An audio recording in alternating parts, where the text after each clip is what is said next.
Tragjedia e Koçanit me 59 viktima dhe mbi 100 plagosur për një shtet me 1,5 milion banor është me përmasa dramatike. Tragjedia bëhet edhe më e rëndë kur dihet se pjesa dërmuese e viktimave dhe të plagosurve janë të moshës së re. Ne jemi shtet ku për shkak të paaftësisë së institucioneve dhe nivelit ekstrem të korrupsionit vritet e ardhmja e këtij vendi. Kjo dram nuk është e para, tragjedi të ngjashme kanë ndodhur shpesh. Ato përsëritën sepse sistemi kur nuk arriti t'i zbardhë plotësisht dhe t'i dënoi fajtorët, jo thjesht për t'u hakmarrë, por për të marrë mësim të gjithë të tjerët se gabimet ndeshkohen. Ky karvan tragjedish nisi qysh në vitet e para të pavarësisë së Maqedonisë së Veriut. Në vitin 1993, me fatkeqësitë ajrore në Ohër dhe Shkup, ku humbën jetën gjithsej 200 udhëtar. Në 2004 u rënua avioni presidentit Trajkovski në Bosnjë, ku humbi jetën presidenti dhe 8 anëtarët e stafit dhe piloti. Në vitin 2009 u fundos anija në liçenin e Ohrit, ku humbën jetën 15 turistë bullgar. Nga vërshimet në rrethinën e Shkupit, në vitin 2016 pati 22 viktima, ndërsa në aksidentin e trafikut të autobusit të Durrës në afërsi të Shkupit, në vitin 2019 kishte 16 viktima. Të njëjtin vit, 2021, ndodhen 2 tragjedi të rënda me gjithsej 58 viktima. Nga zjarri që kaploi një autobus udhëtarësh nga Shkupi në Bullgari, pasuan 46 udhëtar, ndërsa nga djegja e spitalit modular në Tetov, jetën humbën 14 persona, prej të cilëve 12 pacient të shtruar. Gjithkund ndodhin fatkeqësi, por tragjedit tona s'kan të ndalur. Secili prej nesh si qytetar kërkon përgjigjen pse neve këto fatkeqësi po na përsëriten. Shkaqet janë të shumta dhe shumë komplekse. Në Maqedoninë e Veriut ende nuk ka mbaruar tranzicioni nga komunizmi në demokraci. Për shkaqe ideologjike dhe etnike, drejtuesit e atëhershëm vendosën të ndërtojnë model hibrid të demokracisë, të ngjashëm me modelin e Serbisë dhe Rusisë, i cili nuk do t'u shërbejë qytetarëve të vet, bile as vet Maqedon as vetnik, ndërsa për shqiptarët as që bëhet fjalë. Për 35 vite, establishmenti politik Maqedonas, i cili ndërkohë ka përfshirë edhe struktura të reja politike, përkundër ndryshimit të madh historik që ndodhi me rënien e murit të Berlinit dhe të perandorisë bolshevike sovjetike, mundohet të mbrojë të njëjtat vlera qysh në kohën e komunizmit. Qëllimi kryesor i tyre është të sigurojë vazhdimsi të pushtetit politik, i cili refuzon demokratizimin e vendit, duke mbuluar këtë me rrezikun shqiptar dhe bullgar, si dhe kinse mbrojtjen e identitetit të rrezikuar etnik Maqedonas. Po ashtu, ky sistem është shpirtërisht kundër vlerave evropiane, siç janë sundimi i ligjit dhe liritë dhe të drejtat e njeriut, sepse ata nuk ndërtojnë shtet për njerëzit në këtë vend, por për sektën e tyre ideologjike, etnike dhe fetare. Para 20 vitesh, pata intervistuar një profesor universitar Maqedonas, të cilin ndër të tjera e pata pyetur si është e mundur të bëhen gjitha ato reforma ndër vite dhe të mos ndryshoj asgjë në funksionimin e sistemit. Përgjigja ishte lapidare, sepse motoja e regjimit është hajde të ndryshojmë çdo gjë që krejt të mbetet njësoj. Dhe këtë sukses, regjimi i këtij shteti si duket e ka arritur. Ka ndryshuar çdo gjë, kushtetut, ligje, institucione, por e ka ruajtur thelbin e sistemit komunist, unitetin e pushtetit.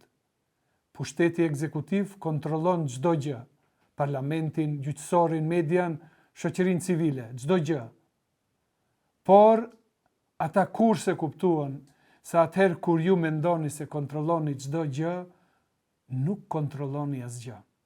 Ndërsa demokracia mbështetet në parime tjera, ndarje pushtetesh, për të pasur kontroll të ndërsjellët përmes sistemit check and balance. Përveç refuzimit të zbatojnë parimet themelore të demokracisë, regjimi në përpjekje për të mbajtur kontrollin absolut mbi shoqërinë, privatizoi në mënyrë kriminale pronën shtetërore, duke e përqendruar në një grusht njerëzish besnik të regjimit. Një politikan i njohur maqedonas më ka rrëfyer se si i ofroi ish presidentit Gligorov zbatimin e modelit sloven të privatizimit, që parashikte të gjithë qytetarët e moshës madhore të bëhen pronar të një pjese të pronës shtetërore. Përgjigje e Gligorovit kishte qenë e prerë. Jo, se prej tij do të përfitojnë edhe shqiptarët. Gjatë luftrave në ish Jugosllavi, regjimi shkelte embargon duke përfituar shuma të majme parash të zeza. Gjatë konfliktit të vitit 2001, qeveria shpenzoi mbi 500 milion marka gjermane të fituara nga privatizimi i telekomit, kinse për të blerë armatime dhe për ta financuar luftën.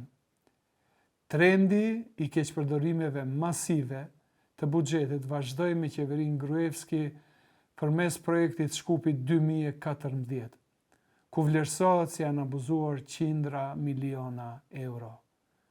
Dhe kulmi i amnestisë së krimit ishin ndryshimet e kodit penal të cilat vjetërsuan mbi 200 lëndë gjyqësore për keqpërdorim të detyrës nga nivelet e larta të pushtetit të Gruevskit, por edhe të Zaevit.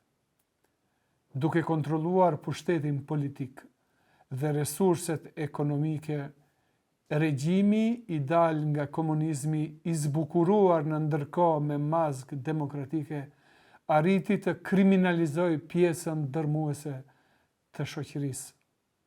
Krimi dhe korrupsioni në Maqedoninë e Veriut nuk është vetëm dukuri negative e sistemit, por është vetë sistemi i qeverisjes.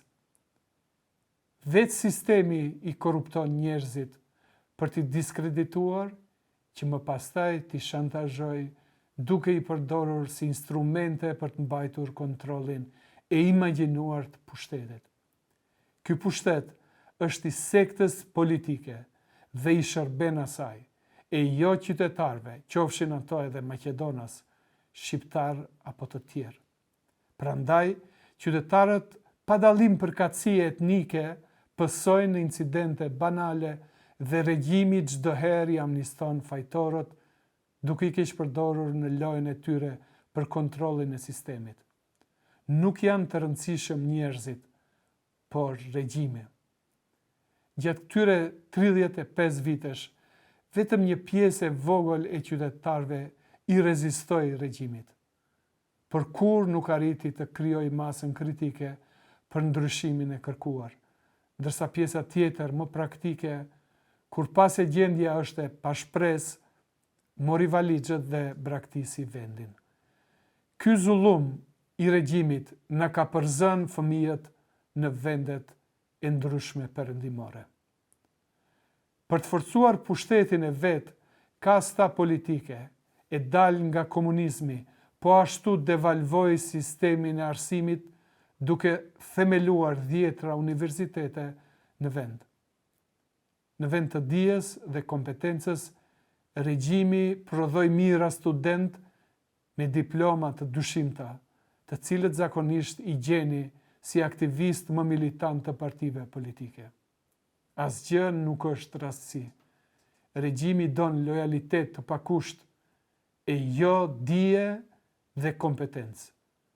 Nuk shqetësohet se puthadorët dhe dërdimenat të punësuar në institucionet e sistemit vjedhin paran publike dhe me paaftësinë e tyre shkatërrojnë të ardhmën e vendit dhe të qytetarëve. Por regjimi nuk kuptoi një gjë, se zullumi këputet prej strashi.